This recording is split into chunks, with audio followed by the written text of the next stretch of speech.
What's happening, everyone? Welcome to the Sportscast. Me, Andy Grant, once again. Gary Judge from across the park. I will start off by apologising last week. Something never happened with the visual. Of course, that was looking good last week as well. Actually, lads, what's happened this week? Don't even know what happened, so I apologise. But thanks for everyone who listened in on the audio. Giving a plug to Veer this week as well. Veer Clothing, Liverpool-based company. We're both actually rocking Veer Clothing at the moment. They've been big supporters of the podcast. They've got a deal on at the moment, have they, or is it percentage? Yeah, there's a few sale bits on. Obviously, the weather's been boss, so I think they've done quite well because most of their stuff is summer wear. But for me, I'm a bit like you. I'm more of a plain tee type of guy. So Lad, the plain white trainers, t-shirt, jeans, plain top. Can't beat it for me. It's a bit of it's like a middle-aged Scouse thing, isn't it? Yeah. A bit of a jacket, t-shirt. Yeah. So I love them for the plain tees. So it's the spot on for them. It's a good fit. And check them out. And I also like the fact they're not too short. You know the way I always buy t-shirts. Well, not always, but a lot of the time I'll buy t-shirts whether from Zara. They go through the wash a few times, and you're like, you know, they're like hanging up on you. They've got a nice length at the bottom. I've bought loads of stuff, and they supported the podcast for ages as well. So get on them. Veer Clothing on Instagram. You've got a discount code, so if you follow Andy on socials, we'll get Mus to put a little thing out as well. So make sure you get on that. Prep Passion as well, they've also been supporting us, and they will be getting involved with the quiz giveaway a little bit later on. But to start off with, you know what seems ages ago, but it was the Champions League last week. Wasn't it? It seemed like a lifetime ago. I mean, fair play to Inter. They made a game of it, didn't they? They made it difficult for City for long periods. I think it's one of them games where I feel like they'll look back at it and go, could we have had a go a little bit earlier? Because City looked a bit nervous, didn't they? Like, they're having possession of the ball into picking them off in terms of winning possession, but we're not really throwing many men forward. But the minute they did start throwing men forward, they were getting chances. Yeah. And I don't know if it was like, although they got a very deep squad, City, that same 11 had been playing in some big games. I don't know if there was a bit of a mental fatigue going on there for City, but they were not at their best. They obviously got the job done. I think as well, though, what strikes me about City is just the... I agree with what you say, the first 11 is the first 11, but you're taking De Bruyne off and bringing Phil Foden on. I mean, I'm a massive fan of Phil Foden. What a goal that would have been, by the way. It hasn't even been played much on the replay. See the one where he spins? Oh, yeah. And he takes he just drives through, and it would have been unbelievable. Yeah, he's a serious shout out as well today at Tony Clark, my running coach, the one who coached me for my world record. He does coaching with Phil Foden, and he had a bit of write-up in the paper and stuff, and I think it might have even been like Monday Night Football, he done analysis on his running. Speed and stuff, And it's obviously he's been training with Tony and stuff in the pre-seasons and stuff. So he works with a lot of players, doesn't he? Yeah. And athletes as well. So it was, but yeah, I mean, we both said, I mean, I did think it'd be by 2 or 3, 4 goals, but like you say, it's stuck in. That save in the last minute as well, the last seconds even. Just, have you seen that camera angle from behind the goal? Yeah. And then you had Lukaku's header where he headed it against. He's got to score there. There's 2 there. Lukaku's got to score. And I said to me, do you think it would have went in though, even if it hadn't hit the defender? Because it didn't seem that powerful of a header. I think there's a save and then he has another go at it, and it's his own player. No, that's the one that Lukaku blocked himself. That was it, yeah. It was. But do you think that's going in though? Probably not. I think it was quite a lightweight header. I think it was probably saved that one, but the chances Lukaku had. And I said to my mates before the game, if Lukaku will either start and do nothing, or he'll come off the bench and miss sitters, and he's done exactly that. All the big games, he lets himself down, and he's a player I think who'll look back at his career because he hasn't really won nothing with the big moves that he's made. He had some big moves as exactly, well. Huge money, yeah. So I'm not sure he'll look back with regret at the money he's made. Absolutely not. But I think he'll look at it and go, and I'm not just saying this in Evertonian, but if he's stayed there in that team for a bit longer and whatever, personally he'd have probably got a bit more out of the game and maybe took us on. Still wouldn't win no trophies though. Well, I'm going to give up. No, I know what you mean. No, I think when I think of Lukaku, I think some of the best football he played with Everton. I know, well that's it, that's the point. And we had the conversation last week about Harry Kane's, didn't we? What you want from your career, and if he turns around at the end of it and goes, my objective was to make as much money as I could, then fair play, he's made the right decisions. But if it was a legacy, then none of those clubs are really going to look at Lukaku and go, wow, what a player Lukaku was for us. We do. We still look back and go, he was a great striker for us, Lukaku he was, and we've never replaced him since he left. I think it was marred as well a little bit. If you look, you know what, I don't think that much of a song and dance has been made of it, but if you looked for it on Twitter, there were a few articles about UEFA's treatment of fans once again. Don't think it was near the scale at Liverpool and Paris, but just so many stories of City fans getting fucked over again. And what makes me laugh, right, is every single year, you know, listen, we all know how important the media is, and when it wants to push a story, it can. If it goes after someone, you know, they go after them. So the media have got the power to do something, but nothing gets spoken about properly, I don't think, until, you know, 2 weeks before the Champions League final. And you can just guarantee the same stories. Fans don't get enough tickets. You know, UEFA, this is shocking. You know, all that. They get a bit of flack for 2 weeks before the final. And then for the past few years now, there's been murder at the stadiums because of poor policing, you know, poor staff, poor everything on UEFA's side. And it gets a little bit of a, this is a joke, fans deserve better. And it gets forgotten about again. I mean, the other thing that's been brushed over a little bit, and I don't know why we didn't speak about it last week, or whether it was the timing of when we recorded the podcast, but the West Ham game against Fiorentina, before the game, did you see all of the trouble before the game, like the masked it's madness? I was thinking, are they Alkmaar fans from the trouble from the last time? But even all around that, they've got a responsibility when they're hosting on an event. They're hosting they're hosting an event in a city that maybe hasn't got the infrastructure normally to deal with that volume of people. They've got to invest in better, more well-equipped security. Pay more police, pay police. Private security as well, though, like, but proper private security that will have had the intel. Because, like, you know, proper policing and proper security, they know things like that are coming. But if you don't invest in that well enough, in that intelligence, then you're not going to get... something like they'd invested loads into a pre-Pepsi party for the VIP guests or something like that, and it's all like... Again, it's just money, innit? Do you know what I mean? And it's like...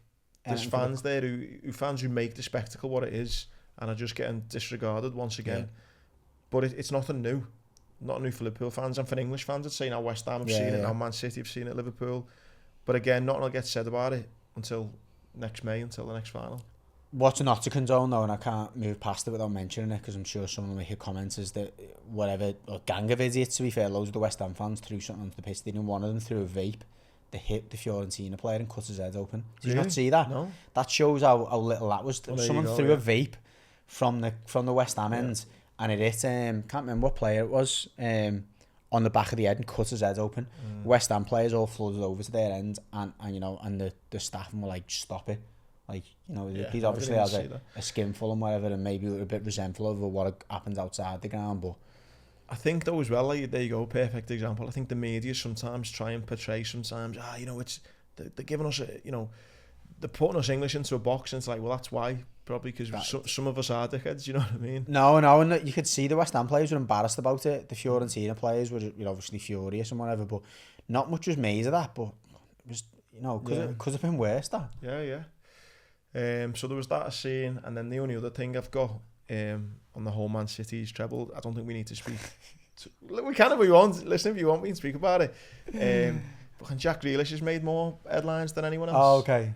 Do you know what I mean? He just seems to be absolutely loving. Do you know what though? Like, which I don't begrudge, by the way. I think fair play to him. He seems like a normal working class Brummie lad who's absolutely nailed it with fucking moved to the biggest, richest club, let's say, in the world. Yeah. And won Everton. So there's two things for me. One, I admire the fact he's sticking to him. You know, he's being himself. Do you know what I mean? He's not trying to like.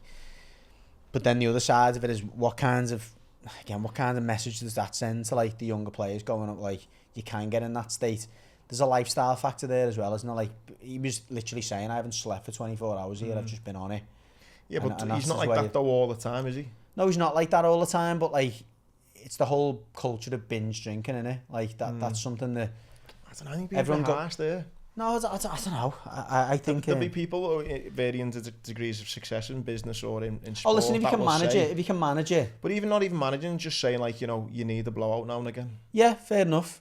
If he's had 2 or 3 months last. So yeah, let me ask the next question then. Do you think if he continues that type of behaviour, and listen, he hasn't done anything wrong per se in terms of the celebrations, he's just enjoying himself, and as you say, he's come from a, you know, perceivably quite a deprived background, as a normal upbringing, and he's been an incredible success with his career. Do you think if he continues in that way, as in every time he gets a chance he has a blowout, that he's going to have the type of career that maybe he could have had. Yeah, because I don't think it's a blowout like. Do you know what I mean? He's not. They've not just. Do you not see the pictures from a couple of years ago when he went to like Wigan and Aldi with his mates and was like lying in the gutter and all that? Yeah, and if that's once a year, twice a year. Yeah, I don't know. I struggle to believe that if it is once or twice a year. Yeah, no, I think publicised that it's not pretty much every other. I just think the media now, the scrutiny on players. I think if that's him, every time Man City have a big win, I think you'd know about it. Yeah, fair. And look, what I was saying, I'm not saying that that's my opinion. I was just putting aside to it. The other side to it is to say that it's it's almost great to see someone just like being themselves, enjoying it. Because I think they are like robots. Not trying to hide behind a mask. And even right after the whistle, he was crying and he was going like, and even the people who were interviewing Grealish seemed to almost relate to him and be like, "We seen your dad before the game," and they were getting a bit emotional about it. So, mate, that moment where is it Jake Humphries and he's like he's literally nearly crying, isn't he? Yeah, and you just think it could be any one of your mates when you're grown up type thing, and that's what I like about him. But I do think the media will have a big part to play in basically what you're saying. It depends which way they spin it, doesn't it? To go, is he man of the people? Yeah, because they could try and do the old Paul Gascoigne, because that's the obvious kind of relatable figure, isn't it? Yeah. And it's whether they want to start pushing him down that route essentially, but. I think personally, mate, yeah. He gave a lot of credit to Guardiola, and that was a nice touch, that, because with that type of personality probably goes with the tendency to sulk or to maybe spiral out of control if you're not in favour and you're not loved. You've seen that with Cancelo, didn't you, to Bayern Munich? Yeah, and I mean, I was talking about Grealish's personality there, where, like, for instance, but as in some of them sulk, like, that's it, exactly. But Guardiola could have turned his back on him a little bit and went, listen, I'll just sell you and buy someone else. And he probably still could have sold him for 40-50 million, and then he seemed like he's took on board, don't he, and really knuckled down. And it'll be interesting now. I think next season's the test for him now. He's had one good season at City, and he's still not been the main man, has he? Do you know what I mean? I think his first battle was to get into that team. Yeah. And let's be honest, he only really got in the team because Foden got injured. Well, I've looked at the stats, and the stats still aren't No, they're not. Lighting the place up, but I think he's obviously he's established himself, hasn't he? And you know what? I think the stats almost is a little bit of a credit to him, a nod to him, because that's almost all he was at Villa. He was assists and goals. Like, he wasn't in the game for large periods, whereas now he's in possession a lot, isn't he? He's holding onto the ball. He's part of that team. Yeah. He's had to adapt a lot of his game, hasn't he, to become a different player. So that's probably showed a different facet to his play. Yeah, and I think someone who, I'm not trying to get any more type of comparison, but it does make me think a little bit like, he was the, a big fish in a small pond, and he wasn't scared to make that move, which is, to City, which I think fair play to him. Anyone who's jumped outside the comfort zone like that, I think it's boss to see. On changes and stuff and jumping outside your comfort zone, not directly related to sport, but certainly in the media, did you see Laura Woods is leaving TalkSport? I didn't. Not surprised to see it. Like, she's done all she can there. She's joining the Lego podcast for next season. I know. I was seeing today. She messaged me and just said, "Is there a slot on?" I said, "I've got Gary." And now, sorry, Laura. It. So she said, "Yeah, I'll definitely come on then." But she said, I think she's gonna. Well, the rumours are she's taking over from Jake Humphrey on BT. Fair play to her. And you know what? Like, obviously, there's been a lot of like pressure on broadcasters, let's say, to push women up and give them more of a role, which, look, if they're good enough is fair. In some instances it's been the case that they're not good enough, and they're almost like making a mockery of that whole strategy. But in her case, she's good, she knows her stuff. Brilliant, yeah. She looks great, obviously, which helps. But that does, mate. I think it's a weird when you say that, and it's something that I don't think, it's a bit of the elephant in the room. No one wants to talk about it. No, like, she plays up to it. That's not fair. But Jamie Redknapp knows he looks good. Do you know what I mean? And Jamie Redknapp doesn't let himself go, because part of his appeal is like, I look good and I'm going to sit here looking good and whatever. So that's But I think though, when two fellas like me and you sit here now and say, even though we've both just acknowledged she's unbelievable at a job, I'm a real big fan of her. But let's not beat down the bush. No, listen, that's got to be part of the attraction. It's the same as like Ronaldo, isn't it? Like, Ronaldo, part of his commerciality and his attraction is he takes his shirt off and the women are like, wow. Yeah. And but I think though there'd be people, stupid people by the way, who would listen to that and go, You can't say that. It's Muskie, don't dare. yeah, don't dare clip that up. There are people who it's almost like you can't say she's good looking because it's you should judge it on her presenting skills. I'd say if it was a man, yeah, do you know what I mean? Just aesthetically, she looks great. Yeah, and that does. And it shows you as well. You've just mentioned when they tried to get Maya Jama into the boxing, and someone else, might be a great presenter in Love Island and looks great, but again, didn't know fuck all about boxing. Struggled to back it up, yeah. Whereas I think Laura's done. She's done both really well, and rumour has it she's going to be Talk Sport. It's a great ground, and in the sense that like she's sitting there, you can't straddle a radio broadcast with like looks, can you? Exactly. You go quiet, or you can't fill those spaces. So I think it's a perfect grounding for her. She's been there on the breakfast show now for 3 years and moving on. So yeah, I think grounding's a good way, and now she's looks like she'll be flying on there. No, it's decent news. That I was wondering what you were going to bring up then when you said that, but she did ask to come on here, but I just said you were in, lad. No, it's fair enough. Bros before hoes. There's levels, isn't it? Someone else again. A few bits to talk about people on the move. Mbappe, mad story this. So Mbappe reckons that last summer, so as in the summer of 2022, he said to PSG, I'm not staying here past my contract. Yeah. Now he's wrote them a letter to say basically, just to let you know, I still stand by what I said last summer. He reckons that letter's been leaked by PSG to the media to kind of all, so everyone goes against them. And now PSG are left with selling him this summer or letting him go for free next summer. Now, I just think it's a mad thing because if Mbappe said that a year ago, then PSG should have been already ready to offload him now. Do you think there was a bit of arrogance there, thinking we're going to win the Champions League? And he won't want to go? Yeah. Maybe, yeah. Or is this just a big power play for Mbappe to get more money? Which I find hard to believe because according to reports, he's already on £1 million quid he can name whatever he wants anyway, can't he? I don't know. It's loads of different ways you can take that. But it'd be interesting to know what PSG do now because the guy who owns it, the Qatari guy, if he's going to try and play, who can fucking piss the furthest with Mbappe, he's got more money than Mbappe. Yeah, he's got more money, yeah. So it's like, does he let his star asset go next year for nothing? Or does he take some money for it? I think the thing is, Mbappe can't afford his own tools, can he? Because if he's going to go next season and he's going to run his contract down, he's going to want to prove that I'm worth whatever money people are willing to throw at me or whatever, and I can name my price. So it depends. But the two things on that though, if he goes this summer, right, you look at Bellingham, which you'll come on to in a minute, just gone for 88 million, rises to I think 115. Mbappe surely he's going for more, 150. Yeah. If that's the case. So you look at clubs now having to spend 150 on him, or he goes on a free next season, and you look at some of the wages in Saudi. Now, if you're getting a £150 million player for nothing, you want to be paying him a couple of mil a week. Do you know what I mean? It's like, so either way, whatever numbers you want to do on it, it's a ridiculous numbers game, this whole Mbappe situation. It is, yeah. And again, it just brings into question what's Mbappe's game here. Do you know what I mean? Is he about legacy and being one of the best players in the world, which he arguably is already, but does he want to be the best player in the world without doubt and have that period like the Ronaldos and Messis have had, or is he just trying to play the game for the shortest possible period for the maximum amount of gain and then just getting out? Is it a commercial thing for him, or is it a professional thing for him?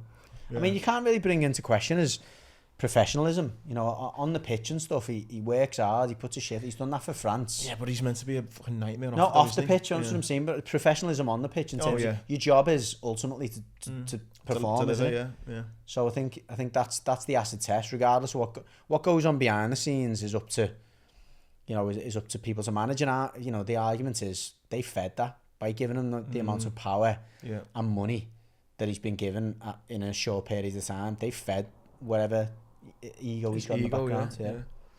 Yeah, I think where does he go though? I think obviously Man City don't need him. He's not going there. Real Madrid haven't got the money now. Barcelona can't. Have they not got the money, Real? Imagine if they end up getting Mbappe and Bellingham in this summer. I know. Like, fuck me. I mean, Barca tried to play the whole La Liga card, didn't he? Almost like asking La Liga to give them concessions so they can bring players in and whatever. But they can't even do that now because they haven't even got money to do it. So there's an argument to say Real Madrid could probably try and do the same, because La Liga are struggling commercially against the other leagues. They're miles behind the Premier League now. They're falling behind potentially the Bundesliga. Because of PSG, there's a bit of a kind of battle going on with France. You look at that in England and you think, I've seen Chelsea potentially in for them. They need a striker as well, and they could potentially balance the books by probably send 7 players over to the PSG. I think Chelsea could be one. I'd love to say Liverpool, but the fact that we didn't even go for Bellingham, we've obviously got no chance of that.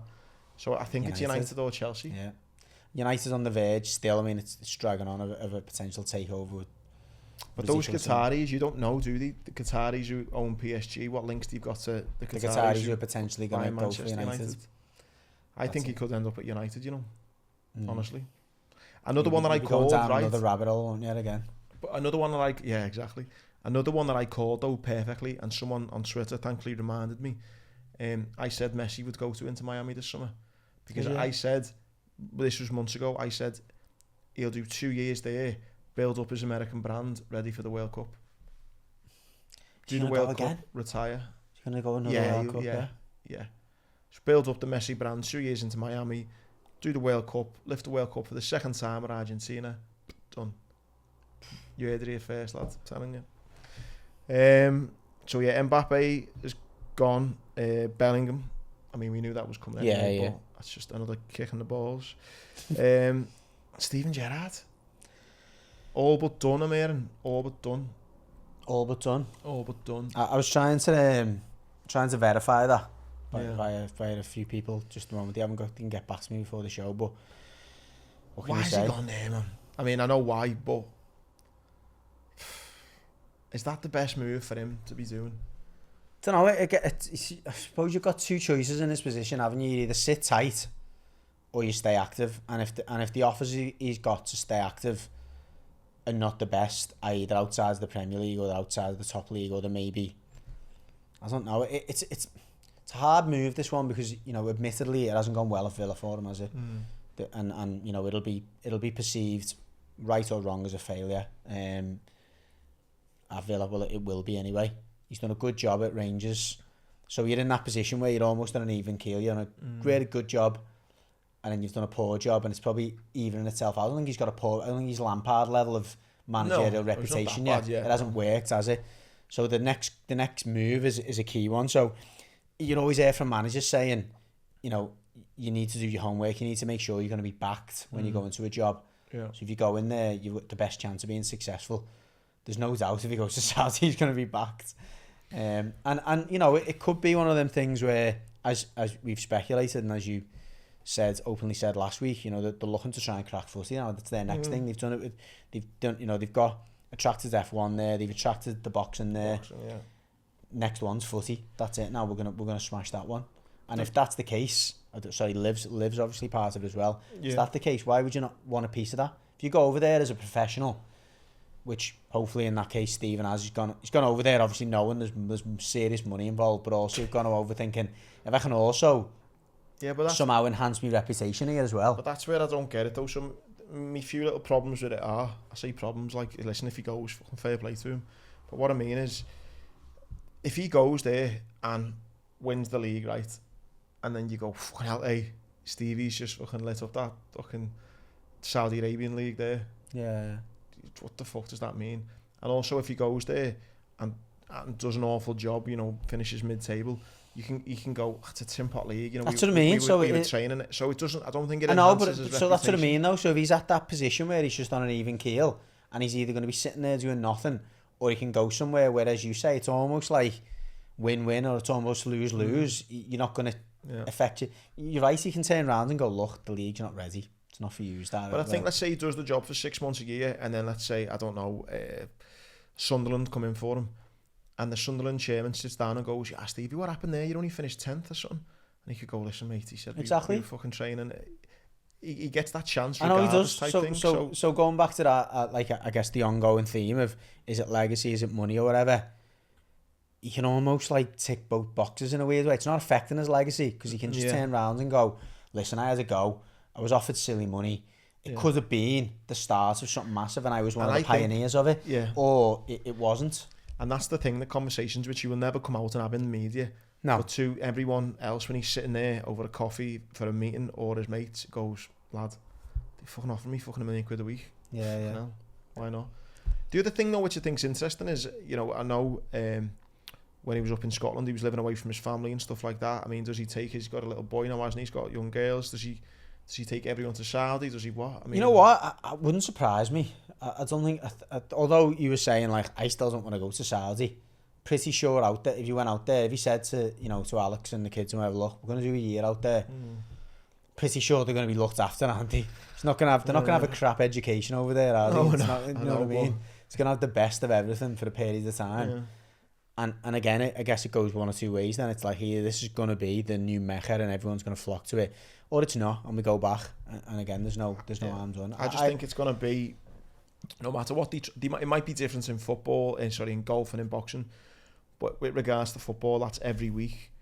I just can never see it ever getting anywhere near. Because the other thing to say is as well... I mean, the one thing I'd say, which I think is a fair point, obviously Saudi in the World Cup and whatever, not Saudi, Qatar. Do you remember their games, the actual Qatar games? It was just like, the atmosphere was crap. Yeah, well, they came dead last as well. Yeah, and it was just like, if this is the level of enthusiasm in that region of the world, obviously in a very similar region, is this really like... No one's that arsed. Yeah, that's what I mean. No one's that bothered, yeah. It's big. It's almost and anyone who tries to say it's not about money, right? Think about it this way. Let's, for argument's sake, Saudi Arabia is, let's just say, the 15th best league in the world, right? Let's say, for example, Norway is the 14th best league in the world. Is he going to Norway to... No, he's not. No. Do you know what I mean? There is a fucking reason, and let's no. There's no. Listen, I don't. Crazy dough is the reason. Yeah, exactly. Of course it is, and that's the reason I brought up the fact that look, he's in a position where he's probably on an even keel in terms of his reputation as a coach or a manager, and his next move, if he went to a France or whatever and done a poor job, it would be. Yeah. There's no excuses there. You've gone to a Marseille or whatever. They've got a decent infrastructure, decent history. You haven't dealt with this. You haven't dealt with that. As he goes out there, there'll be loads of factors that people will go, be mad working under those conditions. Yeah. More moves as well, mate. Have you seen the amount of free transfers that can get snapped up? That 11 that they put out, it's a joke, isn't it? I've seen a Jordi Alba's on one. Traore, the Wolves lad. Liverpool were linked to him. I know. He's flattered to deceive in the end, doesn't he? In terms of like, you watch him and he scares the life out of you. Like, if you're playing against him, you're watching him and you're like, oh no. But then he just gets to that final third and just goes to bits. There's a few there. And the last one about people moving about, before I get your take on Everton news, is Brendan Rodgers potentially going back to Celtic. Makes sense. I think a lot of Celtic fans, if they're honest, would want him back. Yeah. They just left a very sour taste in their mouth. Yeah. You know, he walked out, I think there was 11 games to go before the treble. It was like the treble as well, wasn't it? Or something? Yeah. And it's, you know, because there's one thing moving on, which I think fans could accept, but it's you're moving on and leaving us when we're on the brink of doing something that's never done before. How can that not mean anything to you? And he's went, well, it's the Premier League and I'm gone. Yeah. So I think it's like bringing your fucking expert back when she's, you know, fucked you off before and you're like, you're going to do it again to me? I think he will end up going back there. I think so as well. As I'm seeing, I mean, you look at the Premier League now, most teams have either just took on a new manager or the manager's like quite well established, or you look at Brendan Rodgers and think he's not the right fit, and he's probably looking at that as well, isn't he? And his agent's looking at that going, listen Brendan, I think there's going to be an abundance of really attractive jobs out there for you. Celtic's one, you know, you're going to be playing in Europe, aren't you? Yeah. They've just won the league, which I suppose is a challenge in itself, trying to follow that up. But I think the Celtic fans, despite what you've just said, which I think I agree, I think the Celtic fans will be thinking we need to maintain this momentum that Postecoglou's built up, and we don't want to fall back behind Rangers again. So I think they'd be willing to probably forget about that. And he can enhance his reputation as much as people kind of knock the Scottish League. He can. If he ends up doing a treble again, I think he's picking up a decent team there that could probably do okay in Europe as well. That's what I mean. Goes to Europe and does well, and suddenly his stock starts to rise again. I don't know how you're gonna if there's good vibes or negative vibes, but what's your kind of makings of on all the Everton news? Then there's been a lot of departures these last few days. I mean, look, it's positives in the sense that look, there's been a lot of talk, a lot of protests against the board. 3 of those board members have been removed, resigned, whatever we're going to call it. They've left the club. One of the departures I'm slightly surprised about. Grant Ingles, not probably out of all of the figures on the board, he was probably the person who come under least scrutiny, and so I'm led to believe was actually the reason why we didn't get dock points in year. Last year he fought very hard against the financial fair play stuff in the courts and has delayed that process. Whether we still get dock points or not, it could have happened, I'm led to believe, last season had he not done some really good work. But look, it's just to focus on the I guess the top line, we needed a shake up. We're now in a position where we can't actually remove Ken Wright until we add someone to the board, because the board you've got to have so many people on the board. You know, so we've got rid of Denise Barrett-Baxendale, Grant Ingles and Graham Sharp. Do you know Denise, little mad story on here, when I got given my honorary degree from Liverpool Uni, it was on the same day that she did as well. Was it? Yeah? We're standing there both getting honorary degrees. Now she's fucking public enemy number one.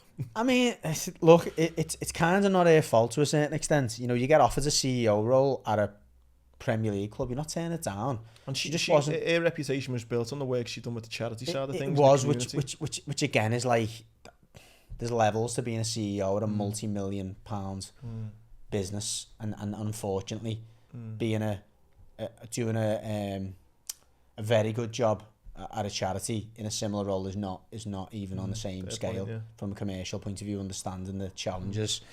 So she was just a fish out of water. There's no two ways about it. I'm not against her being a woman. No way, shape or form. Karen Brazy's been an incredible CEO at a number of clubs.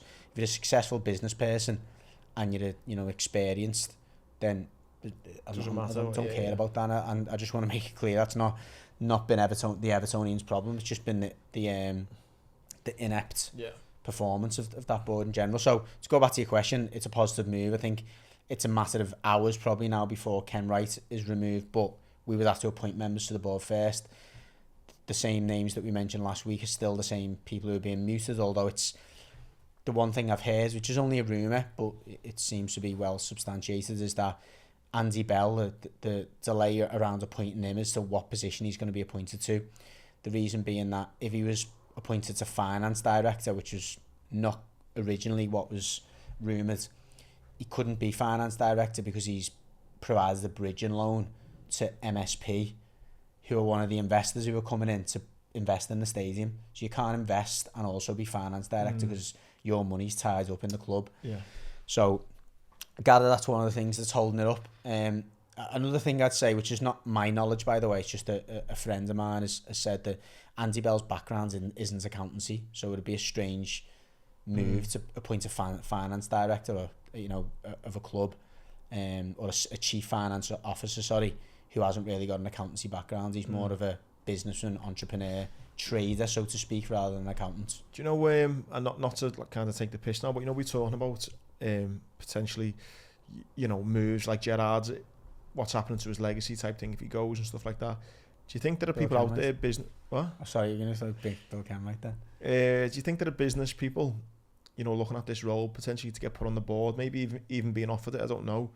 And it's a little bit like this, if I go here, if I go here and they go down on my watch, fucking hell, I mean, what does it do for their business CV? No, I mean, when people think like that, do you think? Yeah, I'm sure they do. And I'm certain that there would be reluctance on a lot of successful businessmen's or businesswomen's behalf when they're approached by Everton to go, do I really want that type of heat, and do I really want that risk of my reputation, of the all the negative PR that comes my way if the first team don't produce? Especially when you look at it got branded as mob mentality. You think of they were apparently safety concerns, whether you believe that or not. I mean, well, that was a joke in itself, wasn't it? Because they made up a rumour about. But that's what I mean. So the potential new board members are looking at the extent that the previous board members done, whether that was cowardice or what. Look, they're going to have to be convinced. Yeah, there's no doubt about it. And I think that's why the likes of George Dowling, who's been rumoured that he's a property tycoon, and Andy Bell, they're going to have a vested interest, as in George Dowling's potentially going to be part of the MSP setup and whatever. So there's got to be an incentive for them there. I think first and foremost, it's risk and reward in business in every decision you make, isn't it? So there's got to be a potential reward at the end of it, whether that's a long-term financial gain or whether it's, look, there's actually a bit of infrastructure behind this board as well, and that's why it's going to change. So you're going to need assurances, you're going to need a reward for whatever risk you put in. And yeah, I think it's a fair point you make, and I don't doubt that there's certainly not a queue of people in the business world, I guess, really trying to push the mantle for being on that board, unless it's for financial gain. And what's going to be again, I'm not expecting you to have all the knowledge for this, but where does Everton stand at the moment about buying players in then? Can it be done then until the board gets sorted side of things, or what? I don't really know. I don't believe so. I don't think we're in a position to buy players unless we sell players. I don't believe that's the case. I mean, surely business needs to start happening soon. I know the transfer only opened. It does, yeah. It does, and I think what is holding it up, I don't think there's any doubt about it. What's holding it up is you can't really do business without a chief finance officer, to sign the checks ultimately and go, yeah, that works. Because it would start, you'd imagine, if it's a normal business, it would start with a strategic meeting of the board and go, these are our assets that we can potentially sell. We don't have to sell them first, but we need to have a plan in place to potentially sell them so that we can, there's nothing to say we can't sign players, but I think in order to sign those players, there would almost have to be assurances and deals in the background to sell the other players to balance the books. That's what I'm thinking. If I'm a Blue, the season's been over, 2-3 weeks now. The board's not even, you haven't got a board at the moment. Yeah, you'd like to think when they come in, they need to sit down, assess what's been happening. Yeah. You'd like to think those things have happened already, or they are happening already. I think formalising the board and appointing them, via Companies House and all that stuff is almost like, look, that's the formality. We've already got a plan. You'd like to think. How many times I've said that in the last 10, 20 years. And speaking to Sean Dyche and going, look, this is the plan from our point of view. What do you think can happen? Yeah, I'd like to think the manager has got some kind of, not saying it, but he's involved in those discussions. I'd like to think Kevin Thelwell, as director of football, is involved in those decisions. So, not decisions, but is being kept involved. And I'd like to think they've been allowed to get on with their work. I mean, we've been offered a new contract, so things have been happening. We have to touch on Tom Davies getting offered a new contract. Has he, yeah? What the hell? I mean, look, it makes sense financially because he's not on much money. He's a boy who's Evertonian and all that. I'm not sensationalising this again for another mass hysteria from the Evertonians, but my not my hatred is the wrong word. My dislike of Tom Davies' ability as a footballer has been. You can go back the last 5 years in our podcast and you'll hear me saying that he's not good enough to be playing at this level, let alone for Everton and whatever, regardless of whether he's a Blue and he likes riding a skateboard, and it's nothing against his fashion sense, which is questionable, but we might say that when all I wear is plain t-shirts. I just he's what's he on, just a four-year deal or something? No, just offered him another year, which makes me think, look, it's just a squad player, it's filling the squad, and I guess in Dyche's position it's like, look, we can't afford to just let people go. We could potentially just be thrown on for the last 20 minutes, but I just can't. I was looking forward to this summer to go, finally Tom Davies has left, partly because I want to really see how good or bad he is. And you know what? I'd love to see him drop down to the Championship, smash it, come back up and go, you know what? You're a player. Yeah. I'm fascinated almost to see if he's as bad as I think he is. You know what I mean? Because how much of that, though, is playing in a bad team? That's what I mean, though. I don't know, but I just know that he can't be any further down in my estimations as a footballer. Yeah, he's had one good game in like 6 years or whatever, and he's still living off it. The goal he scored against Man City, and he's had a handful of games, I'm sure, that he's played well since, and he's had the odd little patch or whatever where he's contributed. He's come on the odd time, and you go, yeah, that's Tom Davies and whatever, but not for me. I can't believe I'm mentioning Tom Davies and Messi in the same sentence, but I did see a report though that was basically saying, one of Messi's old coach got asked, how do you coach Messi? And he said, you don't coach him, you coach everyone around him. Yeah. And it's a little bit like if you have got a boss team around you and stuff, then it is easy. So look, I think 3 or 4, maybe 5 years ago when we first started to go, well, is he all that? I said, look, it's not easy as a young player when you've got several different managers, different styles of play. There's no doubt about it. His development has been far from optimal, for a young player to come through that. And again, I've got nothing personally against him. Using the word hate, I have said that about players, but I've never said it against about a homegrown player who's just trying to make his way, which is what he's trying to do. But again, going back to the best point I can make is I just love to see what his level is, because I've said on record, I think he'll struggle to get into Championship teams and he'll end up in League One. And I think that's more his level, but I might be wrong. It wouldn't be the first time I've been wrong. But I'm disappointed that he's got a new deal. I don't think there's much to talk about on Liverpool. Obviously, they got McAllister deal done. I've not really seen anything else apart from the same names keep picking up. Thuram, Lillian, remember him? Lillian Thuram, it's his son. Thuram's son. Yeah. He's in Germany, isn't he? I'm playing every week. It's I don't know anything about him. Lillian Thuram's apparently having a little word. He's not been getting a game, which is interesting. Oh my God, it's going to do my head in this. Ibu Kanate, he's been having a little word with him, I'm hoping, in the French I wouldn't be that keen, you know. He's been inconsistent. It's going to do my head in. Don't know anything about it. It's not like a Werder Bremen or nothing, but it's something. It's like that. Wolfsburg, is it? No, it's not Wolfsburg. Anyway, Borussia Mönchengladbach. Is it? Borussia Mönchengladbach. So we're getting linked to him, but I've not seen any more big crazy. I mean, Kanate come out in the French squad today, this week, and was like, not like had a dig, but basically made the point and said, like, you know, the recruitment's not been good enough as well. I think he said, listen, the players have been crap, but so is the recruitment. It's just, whether should be coming out and saying that, I don't know, but given he's not like a kind of, he's not in the team every week himself. Yeah, he's not like a proper established. Like Van Dijk says it, then you well, probably got a bit more time for that. Yeah, not got nothing really to touch on with the Reds, although I did see it mad on the football, the fact that there's internationals on. I mean, what the fuck? I know. I seen Rashford come out this week and basically said, you know, it's you know, from playing 3 games a week, you know, it's just ridiculous. And one of my kind of pet hates is when people say, they're on 200 grand a week, they should be able to. You could be on £1 million a day. You can't play doesn't matter, 90 minutes. No. You're at a high quality three times a week. You could be on £1 billion a day. It doesn't fucking make you. It's not going to make your body just suddenly recharge. So I wouldn't say I feel sorry for them, but you can kind of know what they mean when they're a bit like fucking goose to you. Yeah, but they are in charge of their own, you know, responsible players anyway, considering their own commercial worth and whatever.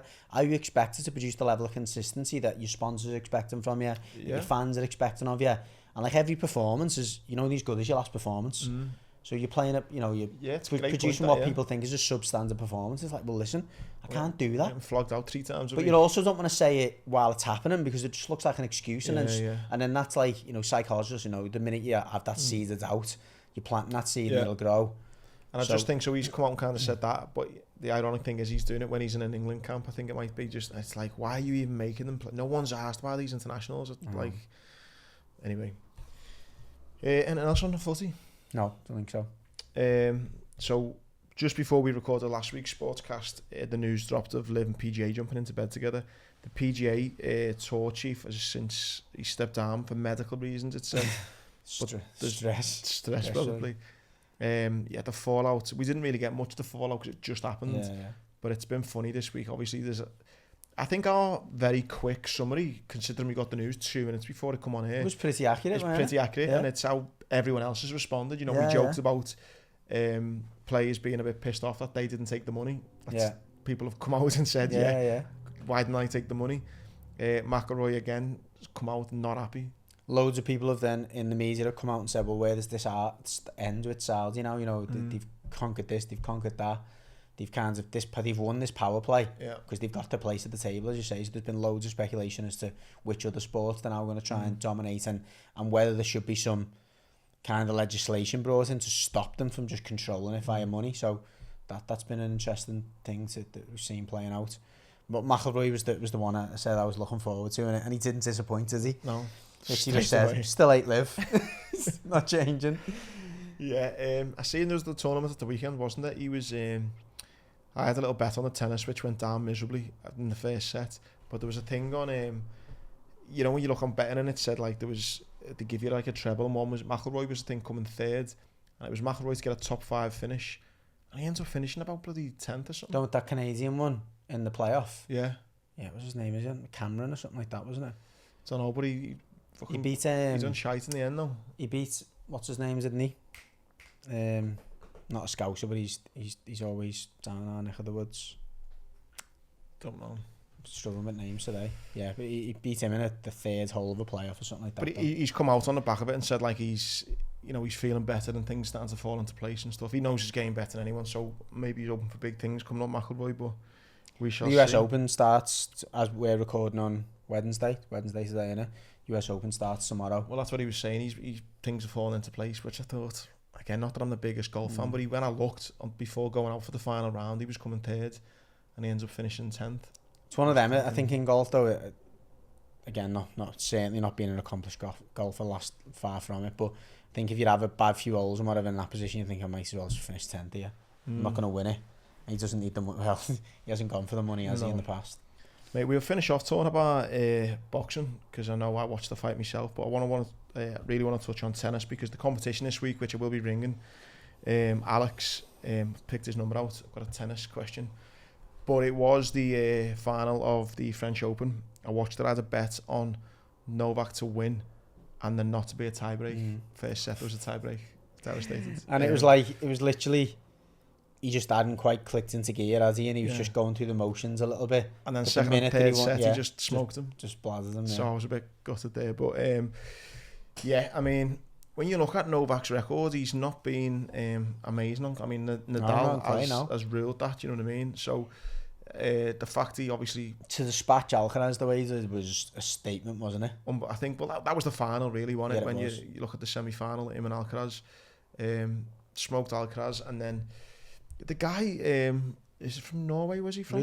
Ruud. Yeah. He, like I say, I think he served first, won that game, and then he broke Novak's first game. I mean, it wasn't until the match had started and you'd sent me and said, I've done this bet, and I had a little look at it. It wasn't until I'd seen the head-to-head. I was like, he played 4 times. Djokovic has won 4 times. I don't think he took a set twice off him. On clay. No, he hadn't took a set off him. And I think one of the matches it had gone, only one set had gone to a tiebreak. I thought that's a decent shout, that. But and I just thought there'd be that inferiority complex because of that. When you haven't beaten opponents and it's the level of Djokovic, and you also haven't beaten him on clay, which is his weakest surface, you're like... Yeah. I thought it'd be like a kind of 6-4, 6-4, 6-4. But yeah, no, he won, and I just thought it was great. You know, we spoke a little bit about Harry Kane and winners. You know, you look at someone like Novak, he's come out and said, you know, he doesn't always play the best in some of the smaller tournaments, but I'll tell you what, the second it's a Grand Slam, he is there. He's just got that ice cold mentality, but not even just ice cold though, he just gritty determination as well. Yeah. He never knows when he's beat. He very rarely is beat, but it's a proper sportsman. Like, I just think when you look back through the years, and we're not going to have the debate around legends and who's whatever. Well, that's funny enough to do with the question. Carry on, but yeah. But I think when you go back through the years, and he will be standing up alongside the likes of Michael Jordan and Tiger Woods and 100%. The absolute greats of sport. And the only thing, again, this is just my reason, but the only reason I think he doesn't really get spoken about, I mean, he does, but I think Federer just was so elegant. Yeah. Do you know what I mean? Personality and charm to Federer, wasn't there? He's quite... I think the vaccine thing didn't help Novak's kind of likability factor, which I liked. I made me but it was just he was on one side of the fence, wasn't he? But, I think everyone else kind of stayed neutral. I think So, but yeah, so I've got a good question here this week. I'm going to ring Alex up. I haven't heard this question. Patrons, No, I was buzzing to find this question. Right, let's get ringing him. We haven't done a tennis question on here either. You'll be good to getting a tennis question if you're not a tennis fan, by the way. Hello, is that Alex?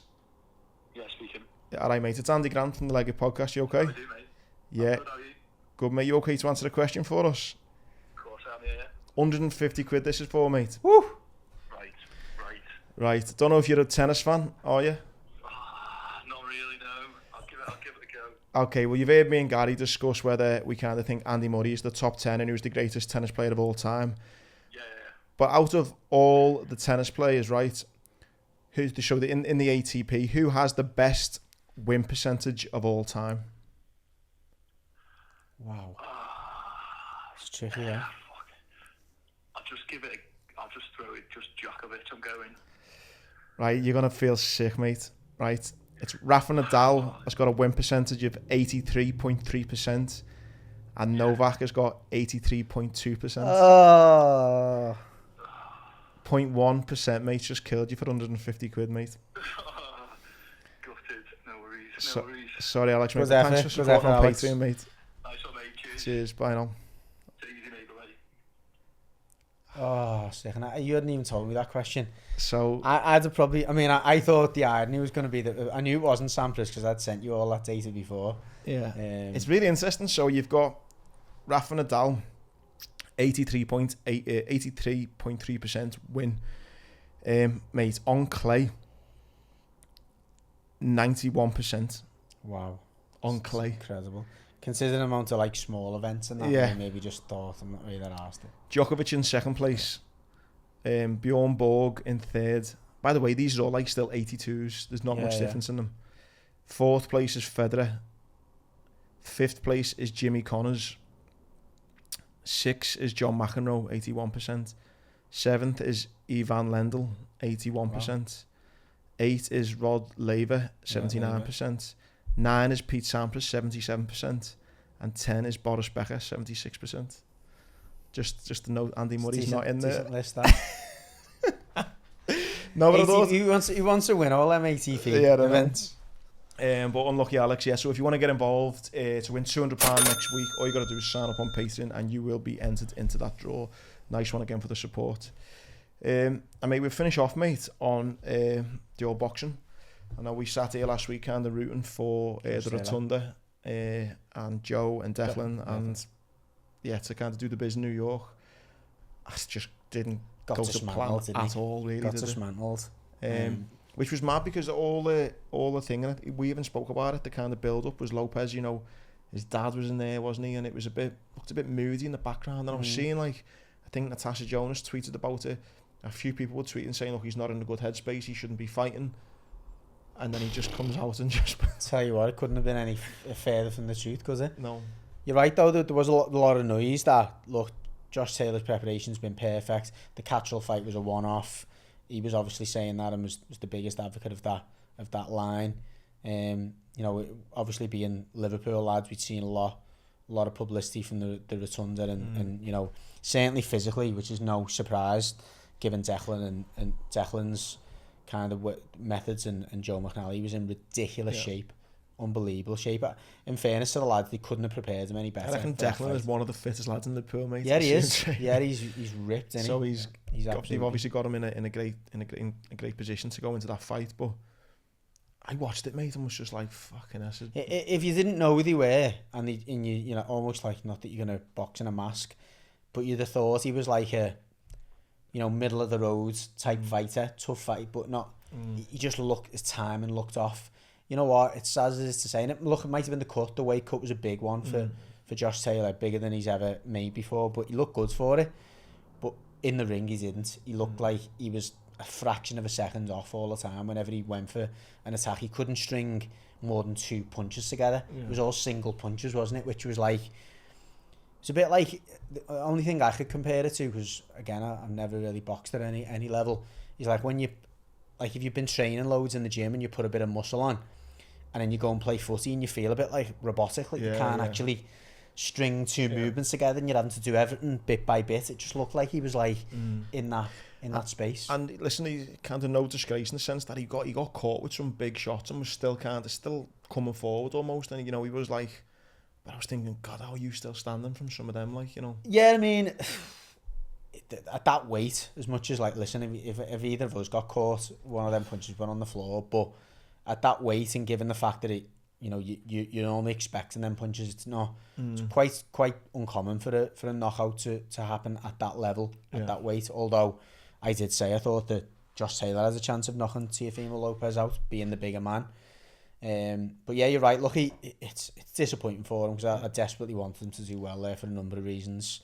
I think that the things as well on the back of that is you can argue and that.